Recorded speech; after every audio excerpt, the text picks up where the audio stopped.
J'ai eu évidemment des conversations avec lui aussi pour lui expliquer, tu sais, déjà, ton frère, il se sent différent. Si en plus, à la maison, il sent que ses frères, il l'accepte pas et tout ça, là, il m'a dit, OK, je comprends. Tu sais, on va s'assurer que Marcus, il se sent bien. Puis maintenant, c'est le jour et la nuit, là. Tu sais, on va quelque part, Marcus, il choisit un petit habillement. Ben là, il dit, je suis pas sûre, je le trouve beau. Puis là, son grand frère, je l'entends, ils sont dans la cabine, les deux. Moi, je suis à l'extérieur, j'entends son grand frère dire, ouais, mais tu vas mettre ton beau collier, là, puis ton rouge à lèvres, ça va être beau. Puis là, le Marcus est là, oui, c'est vrai. Puis là, mon plus vieux, il sort, puis il me fait. Afin de partager, discuter, apprendre, rencontrer, s'informer et comprendre ensemble sur tous les sujets concernant l'éducation et la famille, bienvenue ici à votre podcast Éducation Famille. Bonjour et bienvenue à votre podcast Éducation Famille. Aujourd'hui, j'ai la chance de recevoir une personne très inspirante, très engagée, une personne que vous connaissez certainement bien. Alors, elle est détentrice d'une formation en technique professionnelle de musique et chansons. Elle s'est illustrée lors de divers spectacles et événements professionnels. C'est plutôt à l'émission La Voix, en 2014, que le grand public l'a découverte et l'a aussi couronnée finaliste de l'équipe de Marc Dupré. Et s'en est suivi aussi une nomination à la disque. Mais c'est plutôt dans son rôle de maman engagée auprès de ses deux enfants, ses deux garçons, Élie, 9 ans, et Marcus, 7 ans, auprès desquels elle exercera naturellement sa plus belle voix, VOIX, mais aussi VOIE. Voix VOIE en abordant, entre autres, le questionnement identitaire, ainsi que les diversités culturelles et corporelles. Je reçois naturellement, donc cette artiste, mère et femme engagée, Renée Wilkin. Salut, quelle Bonjour, belle introduction. Renée. Oui, c'est important parce que pour moi, c'est un privilège de recevoir les gens à mon podcast parce que quand vous êtes invité, c'est parce que vous inspirez les autres, parce que vous avez fait votre marque de quelque façon que ce soit. Et naturellement, on te connaît par ta belle voix, par tes belles interprétations, par ta présence à la voix. Mais là aussi, naturellement, tu continues ta carrière, c'est naturellement. Et tu t'engages beaucoup à travers certaines causes. On en parlera justement, dont justement par rapport à l'importance de la diversité corporelle et culturelle. Et je vais t'amener justement avec la chanson que tu as faite. Oui. Est-ce que c'est toi qui l'as composée, Elle est belle? Non, c'est Corneille, en fait, qui a composé la chanson. Moi, dans le fond, je me suis assise avec Sophia de Medeiros, qui est la conjointe de Corneille, qui écrit les textes. On s'est assis ensemble. J'ai dit que je voulais aborder ce sujet-là. Je lui ai dit comment je voulais en traiter. On s'est parlé pendant des heures, comme deux amis se seraient parlé. J'ai ri, j'ai pleuré, tout ça, pour finalement qu'elle ressorte toutes ces idées-là, qu'elle les mette ensemble, qu'elle écrive un texte sur ce sujet-là précis. Elle m'a appelé en me disant, bon, là, c'est assez direct. La première phrase, ce sera « Mes belles courbes semblent leur faire mal. Est-ce que tu es certaine que tu veux assumer ça? » J'ai dit « C'est exactement là que je veux aller. » Donc, finalement, la chanson est née, puis voilà. Oui, non, puis c'est vraiment une belle chanson. Puis justement, moi, j'ai retenu des phrases puis pour aller justement dans le vif du sujet parce que je trouvais ça important d'en parler avec toi parce qu'effectivement, c'est un fléau. C'est une situation qu'on vit depuis naturellement, depuis trop longtemps, depuis toujours. Et justement, moi, j'ai retenu toutes les phrases de cette chanson-là, parle à toute personne qui est ouverte justement par rapport à la diversité corporelle. Et justement, moi, les 3 phrases qui m'ont beaucoup interpellée, effectivement, mes belles courbes semblent leur faire mal, hein, parce que c'est vrai. En fait, c'est qu'on dirait que même quand nous, on s'aime tel qu'on est, les gens l'acceptent pas nécessairement, quand pourtant, ça les regarde pas. Mais c'est l'impression que ça donne. C'est comme si c'est choquant de voir quelqu'un de gros, quelqu'un de rond, quelqu'un qui a des formes, des courbes, l'assumer, se sentir bien, se sentir sexy, c'est confrontant, on dirait, pour les gens. Les réactions, des fois, sont démesurées quand pourtant, moi, je me sentais bien, je me sentais belle dans tel ou tel vêtement, dans telle ou telle situation. Fait que des fois, c'est l'impression que ça donne, que ça frappe les gens, ça dérange, tu sais. Oui, puis c'est ça, parfois, justement, c'est par rapport aux gens, aux personnes qui disent, ben c'est pas conforme à ce qu'on veut voir ou à ce qu'on c'est tellement ancré en nous, je pense, aussi, la culture de la diète et tout ça, de la mode, de la minceur et tout ça, que des fois, même les gens qui vont faire des commentaires, je remarque que souvent, ils ont des corps très semblables aux miens. Souvent, c'est probablement, ils sont confrontés au fait que eux, tous les jours de leur vie, ils essaient, tant bien que mal, de ne pas me ressembler. Puis là, de me voir, moi, qui est bien dans ce corps-là, qui l'assume, des fois, je pense que c'est ça qui est dérangeant, parce que c'est tellement ancré en nous. Tu sais, même moi, c'était ancré depuis longtemps, là, le fait que je devais maigrir, que je devais... Tu sais, je pense que c'est quelque chose qui est là dans la société, qui plane toujours un peu au-dessus de nous. Donc après ça, il faut juste se défaire de ça puis dire, peu importe le corps, il est valide, le talent est là, la personnalité est là. Ouais. Tu sais, le respect... Tout le monde a droit au respect, peu importe son enveloppe corporelle. Mais c'est vrai que vraiment, les gens sont rapidement aux aguets pour dire « Oui, mais là, tu devrais pas assumer ça, tu devrais pas porter ça. » Puis eux, parfois, ont cette pression-là. Puis tu dis que cette pression-là, tu l'as depuis longtemps, depuis que tu es tout petite. Ça part de autant que tu te souviennes, là, c'est depuis quand, cette pression-là? Ben, je dirais depuis le secondaire, peut-être un peu plus, mais c'est là aussi que j'ai commencé à prendre peut-être plus de poids. Tu sais, ma mère, déjà, à l'époque, elle me mettait au régime. J'en veux pas à ma mère. Je pense que c'est une autre époque, c'est une autre génération. Aujourd'hui, on a eu des belles discussions là-dessus qui ont mené à de très beaux... de belles conclusions. En fait, c'est pas là que j'aurais dû aller, mais à l'époque, elle le savait pas.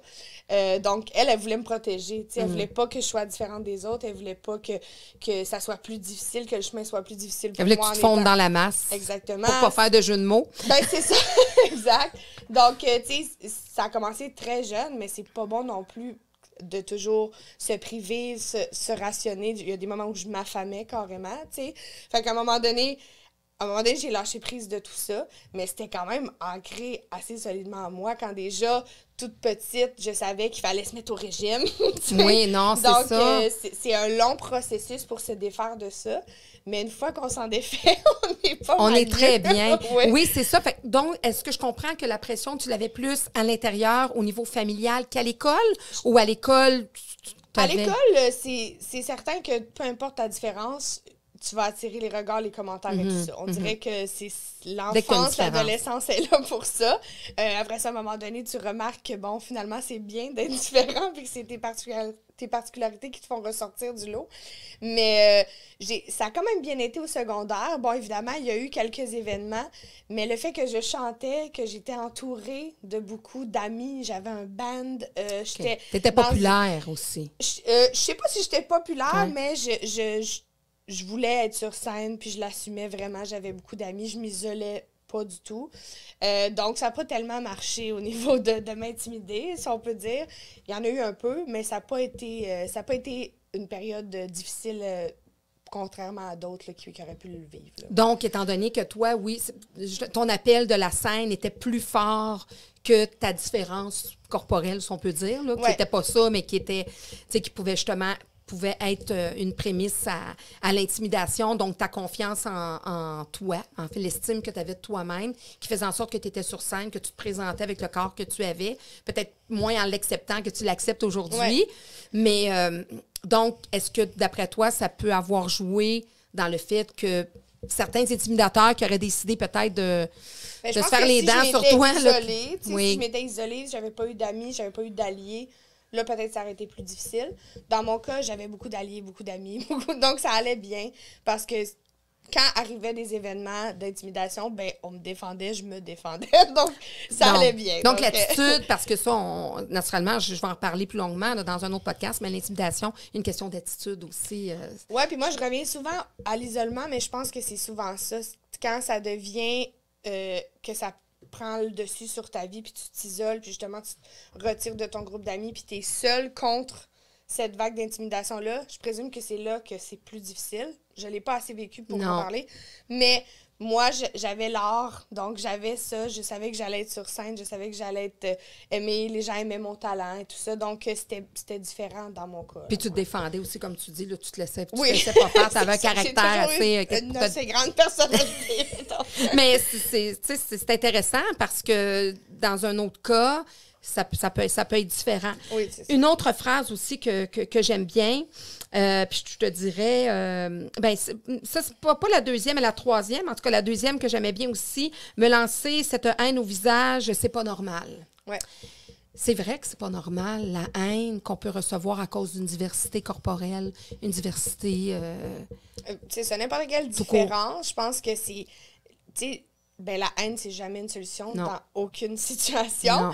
Mais ça me surprend toujours à quel point les gens, face à la différence, plutôt que de s'intéresser, plutôt que de se questionner, plutôt que de juste réaliser que c'est différent, que de voir qu'il y a une richesse dans la différence, ont tendance à attaquer, à être haineux dès que c'est différent de soi. C'est ce que j'essaie aussi d'inculquer beaucoup à mes enfants. T'sais, eux, des fois, ne le comprennent pas parce qu'ils me disent « Mais moi, je me fais dire des commentaires sur ma couleur de peau. Toi, tu te fais dire des commentaires quand tu vas à la télé puis tu portes tel vêtement. Pourquoi tu nous dis qu'on n'est pas censé dire des commentaires sur les différences? » J'ai dit « Ben, c'est pas tout le monde qui est confortable avec ça. Des fois, c'est juste...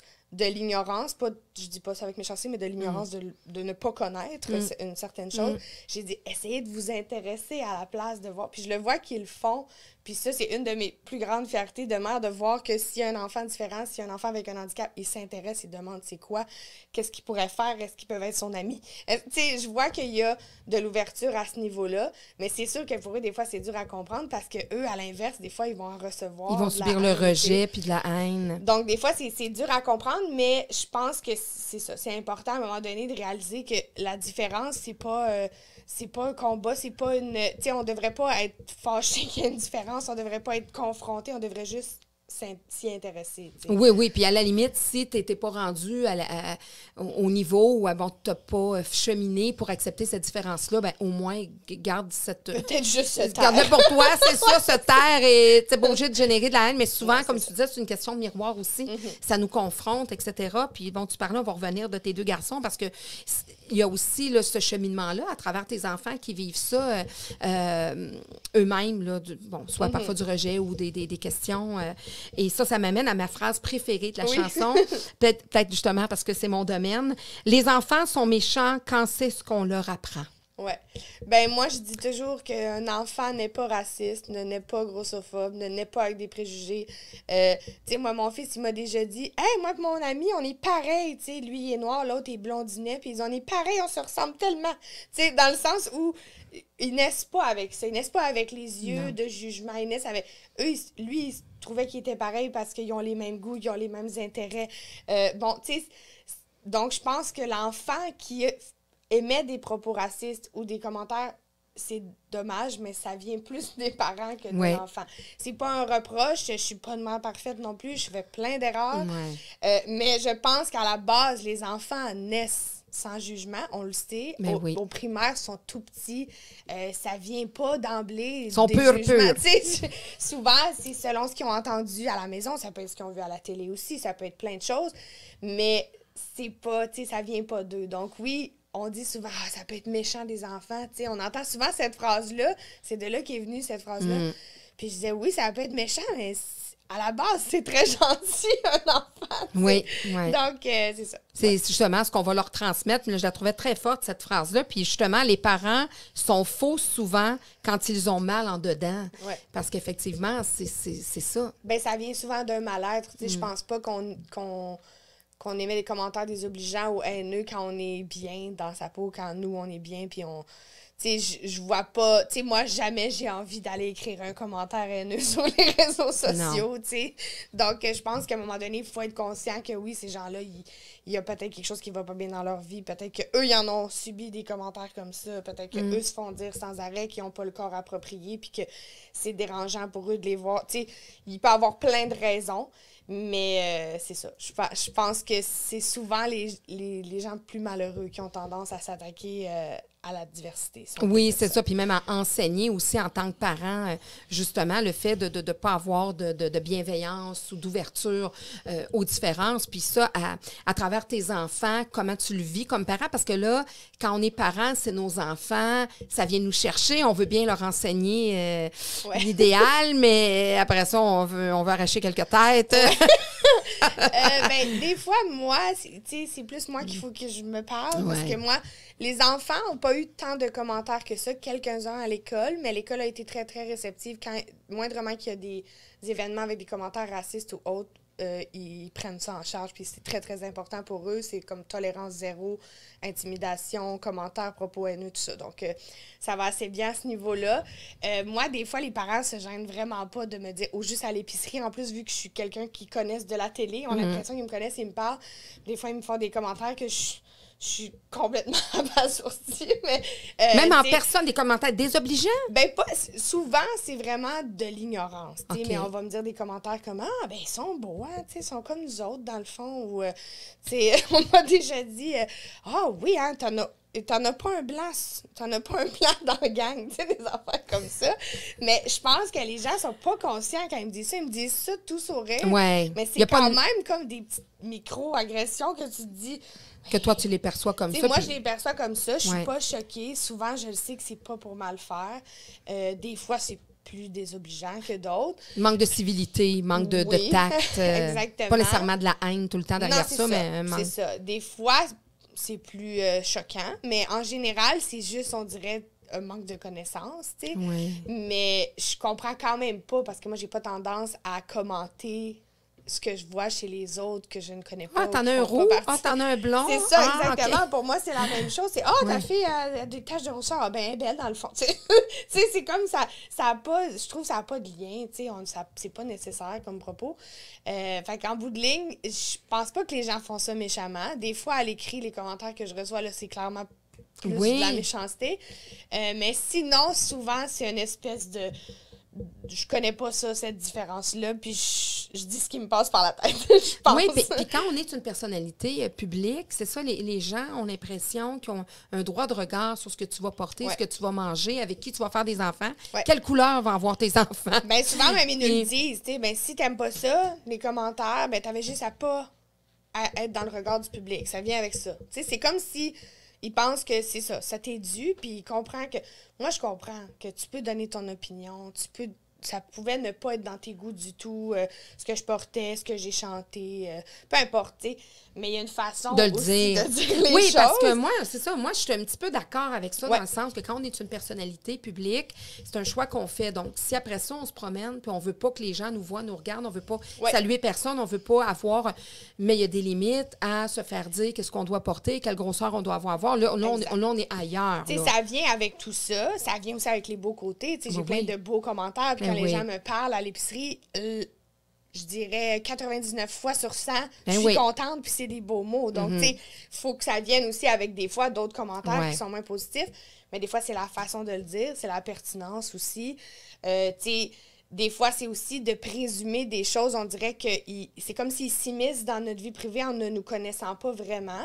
Tu sais, moi, si je mets une photo de moi à la plage, ben là, j'ai plein de commentaires que par rapport à mon poids, mais qu'un artiste mince mettrait une photo à la plage, puis ce serait pas ça, les commentaires. Donc, des fois, je trouve que... Y a je le vois, moi, sur les réseaux sociaux. C'est un peu incohérent, tu sais, à certains niveaux.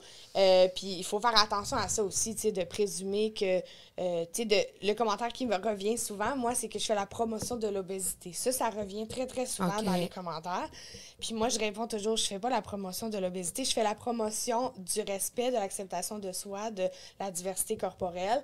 Mais c'est comme si les gens présument que quelqu'un de gros a un mode de vie malsain, fait la promotion de la malbouffe, mais une personne mince ferait une pub de McDo, ce serait correct. Tu sais, je sais pas, j'ai le droit de dire McDo. Tu peux dire ce que tu veux. C'est mon podcast. Je veux pas... tu peux dire ce que tu veux. Mais tu sais, dans le sens où il y a beaucoup d'incohérences dans tout ça. Je pense que quand on aime ce qu'on regarde, là, on porte pas de jugement. Si on est confronté ou si c'est pas quelque chose qu'on a l'habitude, là, tout de suite, on présume plein de choses, mais en réalité, on les connaît pas, là, ces personnes-là, tu sais. Non, puis, tu sais, souvent, moi, je dis, en éducation, c'est un peu la même chose, puis je trouve que dans des enjeux comme ça, là, on parlait justement des parents, tout ça, des enfants qui apprennent ça, des parents, mais c'est une affaire de société. Oui. C'est vraiment plein de choses à changer tu sais, c'est comme l'éducation. Moi, je dis toujours, c'est facile de mettre ça sur le dos du ministère, c'est facile de... Ouais. Mais c'est une question de société. Que faisons-nous en tant que société dans notre cours? Premièrement, chez nous, l'être humain, le parent, même le monsieur, madame, tout le monde qui n'ont pas d'enfants, qui dans son sofa, là. Qu'est-ce qu'il fait, lui, justement, ou elle, pour que la diversité culturelle, corporelle, etc., change? Puis dans la société, après ça, là, on peut parler aux diffuseurs, à ceux qui choisissent pour des rôles, les publicités, ceux qui vont faire le casting, etc. C'est plus grand que juste la personne qui est chez eux. Il y a ça, mais il y a effectivement, tu sais, moi, mon cheval de bataille, ce serait plus au niveau de la culture pop qui manque de diversité. Ben, je dirais que rendu là, c'est certain qu'exemple, un enfant ou ses parents vont avoir des commentaires sur les personnes grosses ou sur les personnes racisées ou peu importe, parce qu'ils n'en voient pas. Tu sais, moi, mes enfants, ils n'ont pas nécessairement envie d'écouter telle série que c'est que des blancs, puis que personne, ils se reconnaissent pas. Moi, j'ai réalisé, j'ai écrit les livres, entre autres, parce que j'ai gardé tous mes livres de quand j'étais petite. Puis ça m'a pris un petit temps, mais à un moment donné, j'ai réalisé que je leur lisais ces contes-là tous les soirs, jusqu'à temps que je réalise qu'il n'y a aucune diversité dans les livres. Tu sais, puis là, j'ai fait, ouais, c'est un peu étrange. C'est sûr qu'ils se reconnaissent pas, c'est sûr que, tu sais, puis il y en a maintenant, là, depuis le temps, il y en a sorti plein des très beaux contes jeunesse et tout ça. Mais de ce que j'avais étant petite, tu sais, c'était toutes des blancs minces, là, dans oui, c'est ça. Puis, tu sais, Cendrillon, puis il y a Blanche-Neige qui est noire, cheveux noirs un petit peu, mais... on part quand même de loin. Tu sais, là, maintenant, il y a beaucoup plus d'ouverture à ça. Oui. On voit qu'il y a un effort collectif qui est fait. On voit qu'on s'en va dans la bonne direction. Faudrait se rendre à... C'est comme inculquer, c'est incorporer, non pas on va en mettre pour pallier chaque case. C'est bien que tu abordes ça, parce que moi, je suis un petit peu dans le milieu des médias, puis honnêtement, j'ai participé parfois à certains projets et où, justement, dans la production, on disait, il faut aller chercher. Oui. Tu sais, c'est pas... On n'a pas le choix. Il faut aller chercher une personne ou une femme ou un élève de couleur. Il faut aller chercher une fille grassette, quoi que ce soit. Je pense qu'il fallait qu'on passe par là. Je pense qu'il fallait à un moment donné que ces cases-là arrivent, parce que sinon, il n'y en aurait pas eu de femmes noires grosses dans une télésérie québécoise. Fait que je pense qu'il fallait passer par ce chemin-là, mais j'ai hâte qu'on passe à... Là, c'est juste naturel. On va prendre, on les connaît, ces acteurs, ces actrices-là, ces chanteurs, ces artistes-là qui ne sont pas que des blancs hétéro-normatifs. On va ouvrir nos horizons. Puis là, à un moment donné, ça va être comme normal. Oui, c'est ça. On va avoir normalisé la chose, puis là, ça va se faire naturellement, puis ça va être moins, OK, on va faire un numéro avec des personnes autochtones. Non, est-ce qu'on peut faire un spectacle où, à l'intérieur du spectacle... C'est ça, on choisit lui parce que c'est un bon acteur, pas parce que c'est un autochtone ou parce que c'est une personne de Mais il fallait le faire, parce qu'il y y en avait plein de talents cachés qu'on n'avait jamais vus, tu sais. Donc, il fallait que cette phase-là arrive. Mais c'est sûr qu'à un moment donné, ça ne peut pas devenir non plus contraignant. Il ne faut pas que ça devienne contraignant, mais il fallait passer par là, parce que sinon, je pense que ce serait resté pareil. C'était un premier pas vers. Puis tu disais des talents cachés. Moi, je pense qu'il y a eu des talents étouffés aussi. À la base, qui se sont peut-être même pas inscrits à l'école de théâtre ou qui se sont même pas, justement, par leur... Ben, tu sais, moi, j'ai des amis, exemple, de la communauté latine et tout ça, qui sont comme, ben moi, je vais pas y aller à l'école de théâtre. Il y en a pas à la télé. Pourquoi je ferais cet effort-là? J'en aurais pas de rôle. Tu sais, quand déjà tu te dis ça d'emblée, c'est parce que tu le sais qu'il y a un manque de diversité. Tu sais, donc, je pense que c'est bien qu'on ait voulu en incorporer plus. Je pense que c'est ça. Tu sais, puis pour les gens qui cochent la case, c'est pas plus agréable non plus. Quand tu le sais que t'es la case. T'as envie d'être appelé pour ton talent, parce que pas pour cocher la case de la diversité. Après, t'es content d'être là, parce que la plupart, tu sais, moi, si je suis quelque part pour ça, ben je me dis au moins, je prône ce que j'aime, je prône ce que je suis, puis je suis là, puis c'est important que je sois là. Puis à un moment donné, ils vont m'appeler juste parce que ils m'ont trouvé bonne. Oui, puis... Fait que je pense qu'il y a un chemin. C'est un incontournable, en fait. Oui, c'est ça. Je pense qu'il fallait que ça se fasse, mais je pense qu'on s'en va vers quelque chose de plus beau, mettons. Oui, puis écoute, je sais pas si tu as déjà vu ce gars-là, mais moi, là, je sais que quand parfois, j'allais justement au gala artiste ou ailleurs, il y a un gars avec sa pancarte, je le voyais à chaque année, c'était marqué « Plus de femmes grosses à la télé ». Tu sais, j'ai vu ce gars-là. Écoute, il est là à chaque fois. À chaque fois qu'il y a des grands événements, puis que là, on sort du gala artiste, qu'on sort d'un événement, il est là, plus de fans. Écoute, moi, naturellement, dans ça là je me dis, j'ai un fan! Oui, j'ai un fan! Je sais pas c'est qui le fan, tu sais. Moi, je suis pas connue mais tu sais, j'ai un fan dans la gang. Il savait pas, mais c'est moi qui est venu voir. C'est moi, grossette de la place. Mais non, c'est bien parce que il faut un incontournable comme ça. Puis, fait que toi, tu trouves que ça change? Tu vois que ça change? Je vois que ça change chez les enfants aussi. Je pense que, en tout cas, moi, les parents autour de moi, de mon âge ou un peu plus vieux, un peu plus jeune, il y a plus d'ouverture à ça.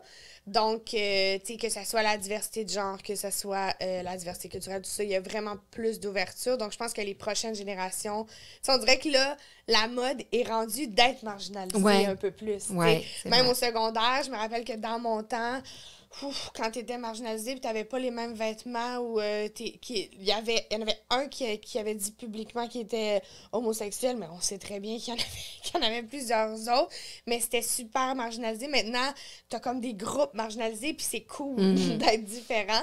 Donc, je pense qu'on s'en va vers quelque chose de mieux. Tu sais, à un moment donné, il y a l'aspect générationnel aussi, puis c'est pas pour en vouloir aux générations avant.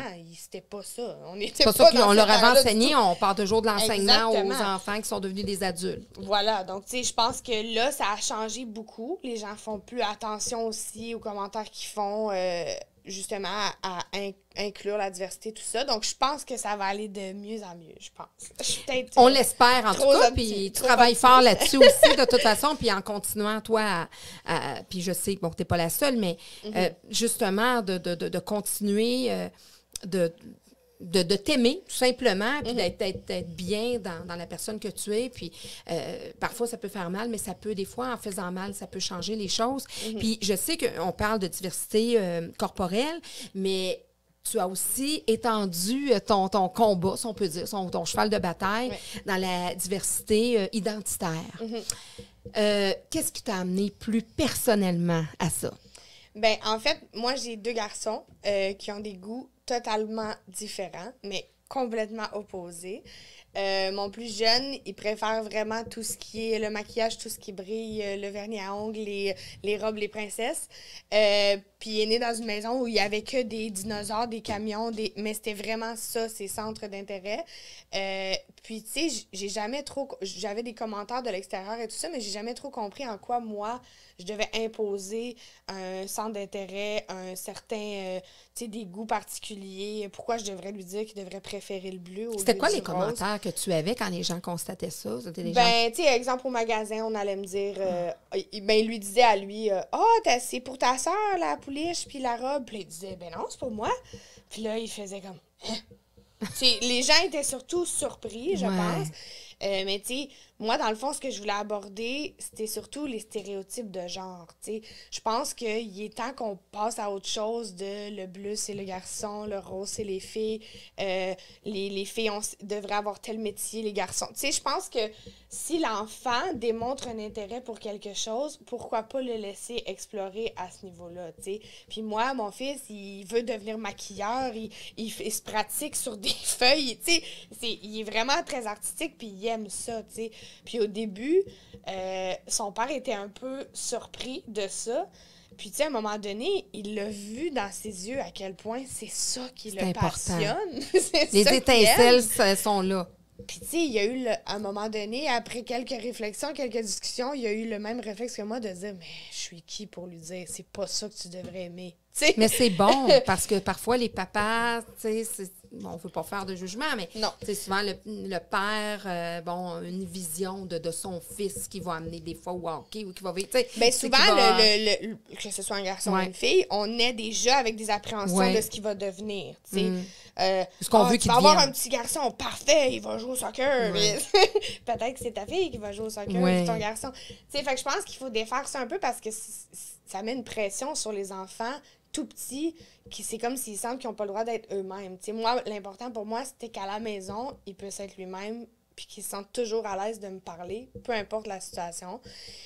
Oui, au début, c'est souvent, en tout cas dans les amis de mon entourage et tout ça, qui sont confrontés à le même type de situation, c'est souvent le papa qui a peut-être un peu plus de difficultés au début. Moi, dans mon cas, c'était aussi socioculturel. Leur papa est africain. Pour eux, dans sa famille, à lui, c'est très, très stéréotypé. Puis c'est l'homme le pourvoyeur, puis c'est la femme qui... Bon, tu sais, il y avait certaines choses qui faisaient en sorte que pour lui, c'était très, très surprenant. Mais honnêtement, ça n'a vraiment pas duré longtemps. Ben, c'est bien. Je pense que quand tu le vis, quand tu vois que ton enfant aime quelque chose, puis il vient dans quelque chose, tu changes vite ton fusil d'épaule. Tu sais, quand tu es de l'extérieur, des fois, c'est facile de juger, de dire « Ah, ben, pourquoi il laisse aimer la Reine des Neiges puis acheter la robe de la Reine des Neiges? » Mais quand c'est ton enfant, quand tu le vis, quand tu vois à quel point il est heureux, au même titre que son frère est donc heureux quand j'ai trouvé la voiture qu'il voulait, noire avec une ligne rouge, ben, c'est le même bonheur, tu sais, pour un ou pour l'autre. Donc, moi, c'était surtout ça que je voulais aborder, le livre. Oui, ton livre. Ben oui, parlons-en justement. Oui. Donc, ton premier d'une trilogie, hein, le deuxième va sortir bientôt, je pense. En octobre. En octobre, ça va quand même aller assez vite. Oui. Donc, Le cœur rouge et or de Nestor. Oui. Parle-moi de Nestor. Ben c'est ça. En fait, le cœur rouge et or, c'est un peu ça que ça représente. T'sais, le côté rouge étant comme le cœur qu'on voit toujours illustré dans les contes. Le cœur qui ressemble à celui de tout le monde. Puis le côté or, c'est comme le cœur plus scintillant, qui veut pas être mis dans une case, qui est peut-être plus flamboyant. Puis Nestor, en fait, c'est un peu... sans être un copier-coller de mon fils, là, je suis inspirée de, si on peut dire. Ben, il veut sa fête de princesse, mais à l'école, il sait pas trop comment aborder ça avec ses amis parce qu'il sait pas ce sera quoi la réaction. Mais tout le monde, tous les intervenants, que ce soit son professeur, que ce soit sa famille, ses oncles, ses tantes, tout le monde le soutient là-dedans. Puis finalement, il a sa fête de princesse. Moi, c'était important pour moi parce que j'en ai trouvé des livres sur le questionnement identitaire, sur la diversité de genre. Souvent, c'est plus abordé dans la tristesse, dans l'enfant qui est pas bien, qui se questionne. Ça fait partie de la réalité, c'est certain. Mais moi, je cherchais comme des livres plus lumineux, qui donnent le droit à l'enfant d'explorer puis qui est accepté dans sa famille, puis sa famille est bien avec ça. Puis visuellement aussi, il est superbe. Là, les illustrations sont superbes. C'est bien écrit. On voit que le public cible, ça peut être vraiment justement à la maternelle ou même au service de garde. On peut lire ça aux enfants. Une éducatrice peut très bien lire ça comme après ça à la maternelle. Puis l'enfant de première, deuxième année qui commence à lire peut très bien, ça va l'attirer, c'est bien écrit, le format, naturellement, c'est mon domaine. Donc, je suis capable de faire une bonne analyse. C'est pas juste un livre pour un livre. Donc, c'est des bien pensés parce que parfois, il y a des bonnes idées qui sortent, mais quand tu arrives sur le marché ou dans le milieu scolaire, c'est moins évident pour lire, etc. Je pense que c'est une bonne introduction. Je ne suis pas allée nécessairement en profondeur. C'est vraiment pour une introduction au stéréotype de genre. Ça fait souvent ça. Tu vois, moi, à l'école, ben, les deux enseignantes de mes fils l'ont lu à leur classe. Ma mère est éducatrice en garderie. Donc, j'ai eu des petits tests ici et là. Puis tout le monde a vraiment bien réagi. Ce que tout le monde me disait, c'est une belle introduction et ça suscite des conversations. Tu sais, moi, c'était ça le but. C'est pas un guide. J'ai pas la prétention de dire que c'est un guide pour les parents. Pas du tout. Tu sais, c'est mes yeux, mon cœur de maman qui parle, qui avait envie d'offrir ce livre-là. Puis après ça, si ça suscite des conversations, « Ah oui, c'est vrai, telle petite fille dans ma classe, ben, elle préfère les camions, puis des fois, on la taquine avec ça. Pourquoi on fait ça? » Tu sais, juste de susciter des conversations. Susciter une ouverture de la part des adultes, puis de la part des enfants aussi. Puis là, ton garçon, lui, est-ce qu'il rêve d'une fête en princesse avec ses amis? Est-ce que c'est... il l'a déjà eu il y a 2 ans, une fête de maquillage. Tout le monde était maquillé. J'avais fait venir un maquilleur, tout ça. Il l'a déjà eu, cette fête-là. Chaque année, il change. Puis il y a des années que là, il veut sa fête de dinosaure. C'est vraiment très aléatoire. C'est selon comment il se sent. Mais oui, il l'a déjà eu. Donc, puis à l'école, là, c'est plus à la maison que vous vivez ça présentement. C'est-tu toi qui, pour le moment, décide ça? C'est pas moi qui l'empêche de quoi que ce soit à l'école. C'est vraiment selon son confort à lui. Donc, moi, je le laisse aller. Quand il me dit, non, moi, mon vernis, je l'enlève le dimanche soir, ben j'ai dit, parfait, on l'enlève le dimanche soir. Là, il y a ses meilleurs amis à l'école, il leur dit qu'est-ce qu'il aime et tout ça. Ses 2 meilleurs amis, ses amis à la maison, les enfants de mes amis, là, tout le monde est comme au courant. Quand il va chez ses cousines, ben, il amène sa trousse de maquillage. Il maquille les cousines. Les cousines sont aux oiseaux, eux autres. Puis eux sont comme, yes! Yes, on va pas nous achaler avec des camions ou des sortes d'affaires. Il va nous maquiller, il va nous faire les Je suis ongles. tellement contente. Yeah. Mais tu vois, exemple, j'ai ma nièce, elle aime plus, mettons, ce qui est typiquement genré garçon selon la société. Puis c'est drôle parce que des fois, tu sais, au début, ma mère, au début, elle était pas trop consciente de tout ça. Fait qu'elle ramenait des souvenirs des fois de vacances. Puis là, elle achète une serviette à mon fils qui est bleue, puis une serviette mauve ou rose à ma nièce. Puis là, ils remontent.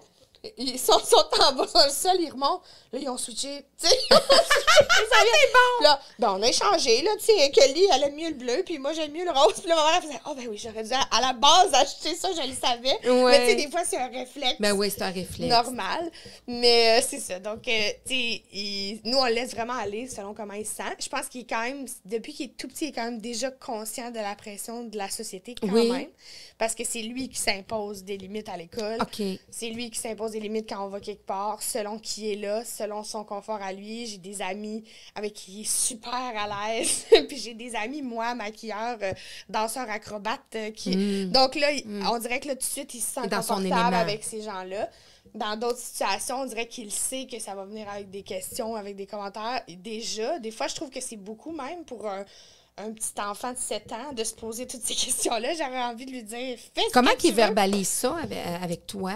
Moi, il me parle vraiment beaucoup. Il me pose toutes ces questions. Il me le dit, ben là, penses-tu que telle personne, penses-tu qu'ils m'ont vu? Penses-tu qu'ils ont vu mon vernis? Puis je suis là, mais même s'ils l'ont vu, on s'en fout. Mais tu sais, lui, il se demande, là, à un moment donné, là, il a rencontré un autre garçon qui avait les mêmes intérêts que lui. Là, il a réalisé qu'il était pas tout seul. T'sais, fait que là, tranquillement, mais il me parle beaucoup, beaucoup. Il me le dit des fois. Il a le pied sur le break pas mal encore. Là, oui, encore. À la maison, pas du tout. Là, c'est littéralement, il rentre, puis il change. Puis mais il est encore, il est très conscient de quand même ce que la société impose. À l'école, ils font de plus en plus attention, je l'ai remarqué. Oui. Les enseignantes, les enseignants sont... Il n'y a plus dans le casier la petite montgolfière bleue, la petite montgolfière rose. Ils essaient de défaire ça un peu. Oui, c'est vrai. La même chose pour les coins jeux. À un moment donné, c'était très... Toutes les petites filles jouaient à la cuisinière, puis tous les petits gars jouaient au bloc. Là, maintenant, il faut qu'ils fassent une rotation, tout le monde. Est-ce que tu dois être heureux parce qu'il y a pas mal plus de jeux que les petites filles que pour les petits gars? Mais tu sais, je pense qu'il y a quand même... les gens font de plus en plus attention. C'était déjà dans leur curriculum de parler des stéréotypes de genre. Même son enseignante m'avait dit, on a lu un livre, mais très, très désuet, que finalement, on n'a pas tant abordé. Finalement, elle a lu celui-là. Mais, tu sais, c'était déjà là. Il en avait déjà parlé. Mon fils me l'avait dit. On a parlé aujourd'hui d'un petit garçon qui aimait les robes puis que c'était correct. Tu sais, il m'en parle toujours. Même chose pour le racisme et tout ça. Ils ont des petits ateliers. Donc, de plus en plus, je sens qu'à l'école, ils font attention à ça. Ils prennent ça, parce que ça fait partie, justement, d'éducation. On n'a pas le choix d'amener ça à l'école. Ton deuxième garçon, lui, il vit ça comment?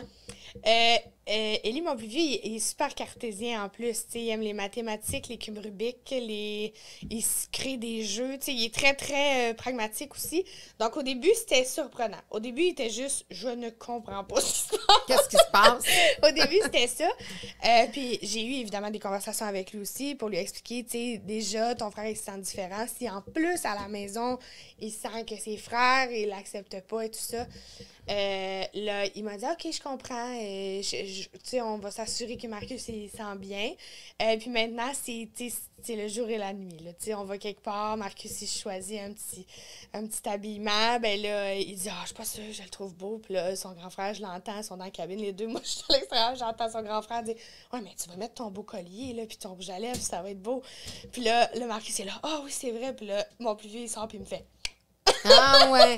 Donc, il est déjà complice, le plus vieux. Puis bon, c'est le plus vieux en plus, c'est son grand frère. Fait il reçoit l'aval de son grand frère qui l'encourage dans justement. Puis lui, il l'a dit à son meilleur ami, mon plus vieux. Fait que là, il dit, c'est correct, mon ami, il sait que t'aimes ça le maquillage. Puis là, tu sais, t'as pas besoin de te cacher là, quand il vient à la maison. Tu sais, il a comme établi ça. C'est hyper important ce que tu dis, parce que là, on parle de celui qui vit cette différence-là par rapport aux yeux de la société, là, en général, mais puis là, justement, la compréhension de la famille, mais on parle de la pression qu'il y a justement sur le petit garçon qui, lui, a des goûts supposément pas conformes à la société. Typiquement ce à quoi on s'attend. Mais on a le grand frère qui a son petit frère, puis lui aussi, il va subir une pression de ses amis. Lui, il m'a déjà dit qu'il s'inquiétait pour l'école. Mon plus vieux m'a déjà dit, qu'est-ce que je fais si Marcus fait rire de lui à l'école? Lui, il s'est questionné là-dessus parce qu'il voit qu'à la maison, tout est correct, mais la journée où il décide qu'il assume ça pleinement à l'école, qu'est-ce que je fais? Moi, j'ai dit, premièrement, on va pas appréhender ça. Tu sais, on va le vivre quand ça va arriver. Ouais. Et j'ai dit, tu n'es pas non plus le défendeur de Marcus. Tu sais, j'ai dit, si toi, tu as un inconfort, c'est aussi important que si Marcus a un inconfort. Exact. Oui. On va traverser le pont quand on va être rendu. Puis Marcus, il me parle assez pour que je le sache s'il y a quelque chose qui fonctionne pas à l'école. Puis c'est pas non plus... Il faut qu'il le soutienne, puis qu'à la maison, il se sente bien, puis qu'il se soit respectueux. Mais je veux pas que le fardeau de défendeur soit sur un enfant. Donc, il sait que s'il y a quelque chose, il peut m'en parler. C'est juste ça la base. C'est juste, on va s'en parler, puis on verra. On va vivre ça, mais qui se questionne par rapport à son petit frère, mais ça peut être par rapport à lui aussi. Ouais. Tu sais, parfois, les yeux des autres, des enfants, on se dit, bon, oui, ils sont méchants, ils apprennent ça quelque part, mais parfois, ça peut être justement le plus grand qui va se faire... oui, c'est ça, des commentaires par rapport à l'autre et tout ça. Donc, tu sais, pour l'instant, c'est pas arrivé parce qu'encore là, ils sont tout petits encore.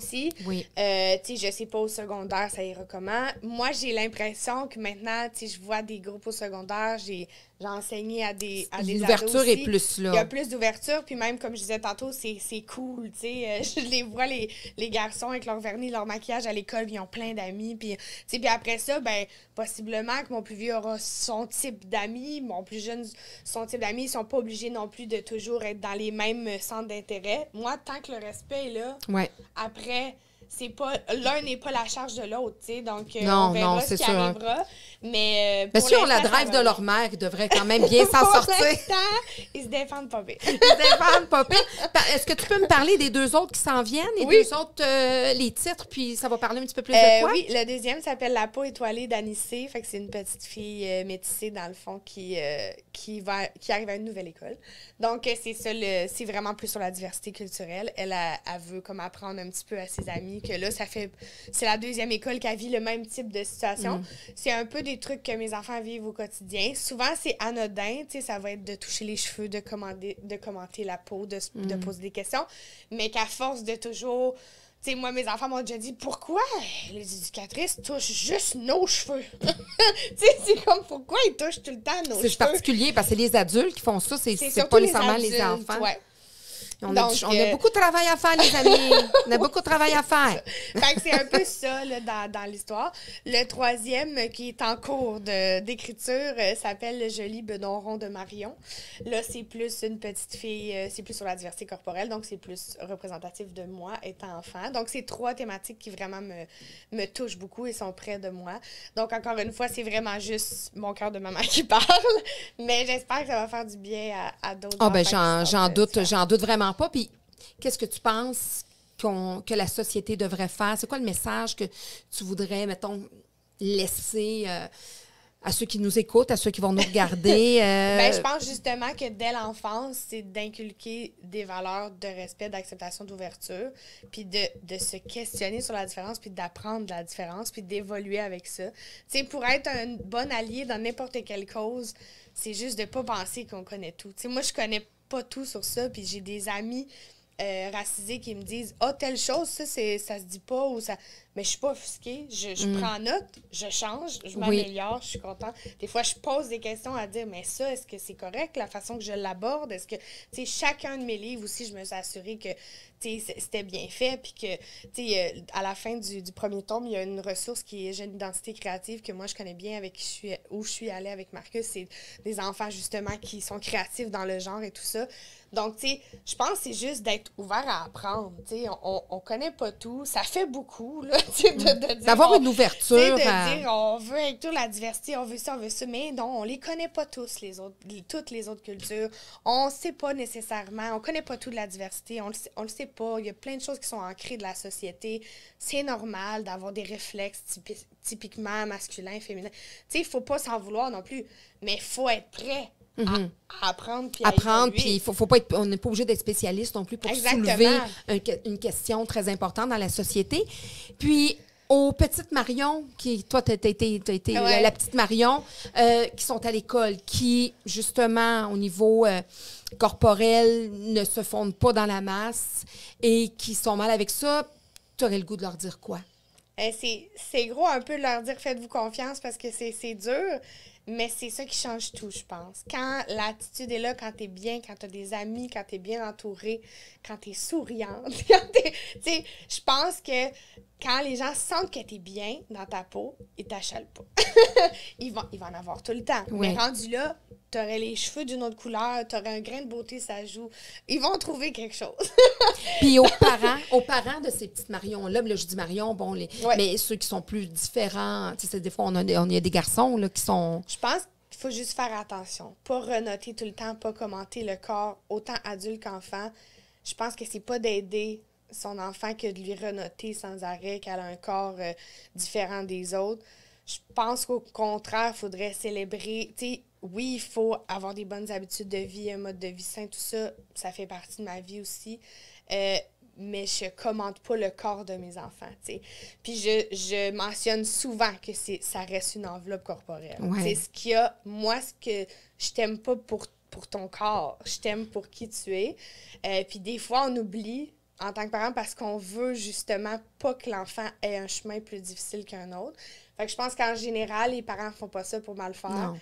Mais de se faire dire sans arrêt des commentaires sur son corps, même dans ta propre famille, ça peut être l'autre. Tu sais, puis des fois, c'est des niaiseries, mais d'un souper de Noël, de tout le temps parler de régime, de ma tante chose qui a perdu 10 livres, puis l'autre qui en a pris 20. Ou des fois, tu penses que les enfants t'entendent pas, puis là, tu es en train de jaser, les enfants sont en train de jouer à quelque chose, sont dans l'autre pièce, puis là, tu parles justement, elle a encore engraissé 10 livres. Ouais. Elle est rendue à porte du extra large.